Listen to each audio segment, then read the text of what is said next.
The Midnight Hauntings.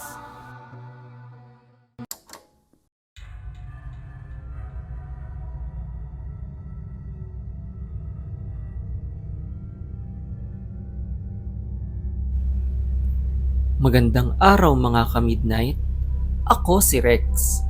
Ang kwentong ito ay pinadala ng isa nating tagapakinig at ito ay tungkol sa isang babae na naalala ang kanyang karanasan nung siya ay bata pa sa probinsya, kung saan pinapakain siya ng kanyang lola ng isang misteryosong sinigang. Ako si Alice at nangyari ang aking kwento ilang taon na ang nakalipas. Isa kasi sa aking pinag-iisipan simula bata pa ako ay bakit naputol ang aking koneksyon sa aking lola kahit sa pagkakatanda ko at sabi na din ng aking mga magulang ay malapit ako sa kanya noon. Natatandaan kong paborito akong paglutuan ng aking lola at konektado dito ang aming paglayo sa probinsya. Sa pagkakaintindi ko kasi nung bata ako ay may nais manakit sa akin noon at kinailangan naming iwan si Lola Tera para hindi na ako mapahamak pa. Ang alam ko kasi ay kilala si Lola Tera na manggagamot sa bayan dahil nakakapagpagaling ang mga luto nito. Siguro ay naisipan ng aking mga magulang na mas mainam na lumayo ako sa masamang espiritu sa probinsya na hindi kaya talunin ng luto ni Lola Tera. Natatandaan kong paborito ko noon ang paghigop ng mainit na sabaw ng kanyang sinigang na baboy. Pinapakita niya sa akin ang kanyang pagluto at ang pagpatak ng langis na nagpapagaling di umano sa akin. Nagkakasakit kasi ako tuwing ako ay dinadalaw ng isang espiritu. Tuwing gabi kasi ay may namamataan akong isang matandang babae na tila nakatago ang itsura sa dilim habang nakatanaw sa aking bintana.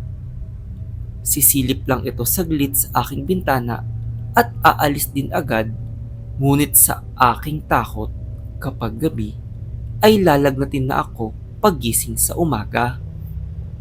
Bigla-bigla itong nagpakita sa akin isang gabi at ilang linggong hindi ko makikita, ngunit biglang babalik ulit. Tuwing kinukwento ko ito sa aking mga magulang ay hindi sila naniniwala at nagpapatulong kay Lola Tera na tabuin ang masamang espiritu. Kaya naman pinapakain ako ng sinigang ni Lola Tera at gumagaan na ang aking pakiramdam. Nakakabahala lang na tila walang naniniwala sa akin bukod sa aking mga kaibigan na lagi kong kinikwentuhan. Kaya naman naisipan kong madalas na magpatulog sa aming bahay. Pinakilala ko ang aking mga kalaro kay Lola Tera at pinagyabang ang masarap na luto nito na kaya ding magpagaling ng sakit. Hinayaan lang kami maglaro ni Lola buong araw hanggang sa mapagod kami at nagpahanda ako ng aking paboritong sinigang para matikman din nila. Nasarapan ang mga kalaro ko at naubos agad ang sinigang na hinanda ni Lola Tera. Binulong ko sa kanila nung matutulog na kami na baka hindi kami magkasakit kahit makita namin ang espiritu dahil sa proteksyon ng kanyang nilutong sinigang.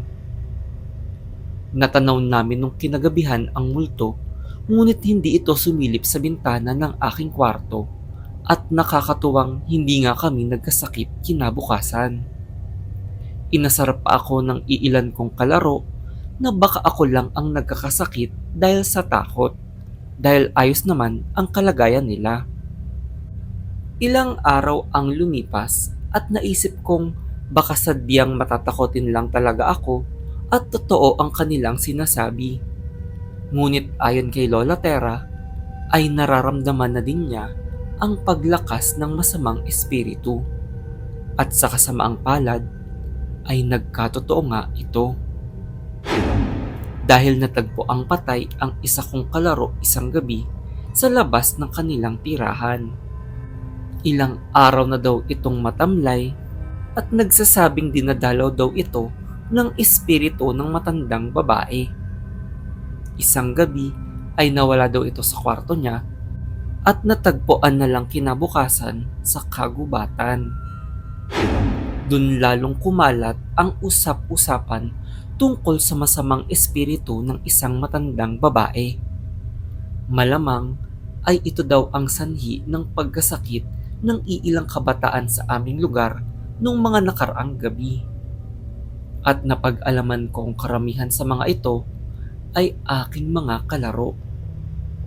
Hindi ako makapaniwalang biglang mamamatay ang matalik kong kaibigan dahil nung huli kong nakita ito ay masigla pa siya sa amin.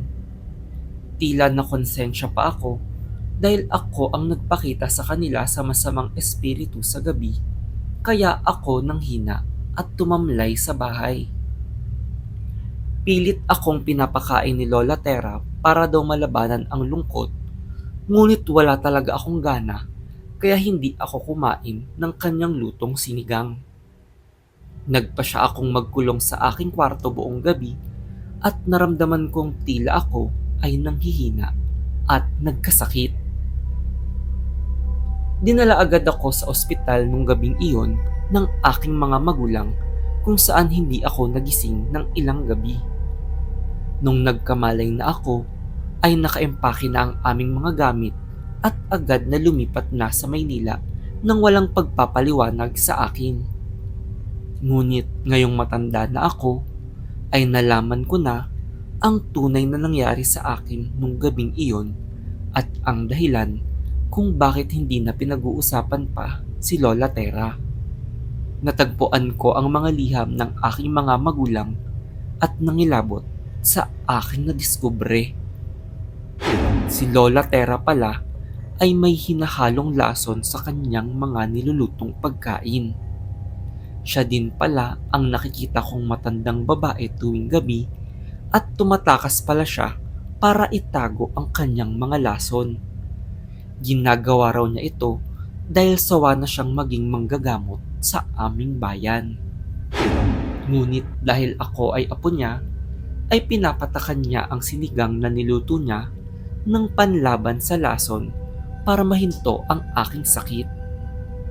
Kaya pala pilit niya akong pinapakain ng sinigang kahit na tumanggi na ako ay para magamot ako. At dahil sa pagka-ospital ko ay nahuli siya. Napag-alaman din kasi ng pulisya na lahat ng nagkasakit na bata ay galing sa aming bahay ilang gabi bago magkasintomas. Kaya naman nahuli si Lola Terra at agad itong umamin ng walang pagsisisi.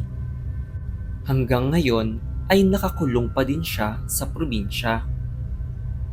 Ngayon ay mas naliwanagan na ako sa madilim na nakaraan ng aking buhay at hindi makapaniwala na kadugo ko ang isang masamang tao na tulad ni Lola Terra na nagawang manlason ng mga inosenteng bata sa pamamagitan ng sinigang ni Lola.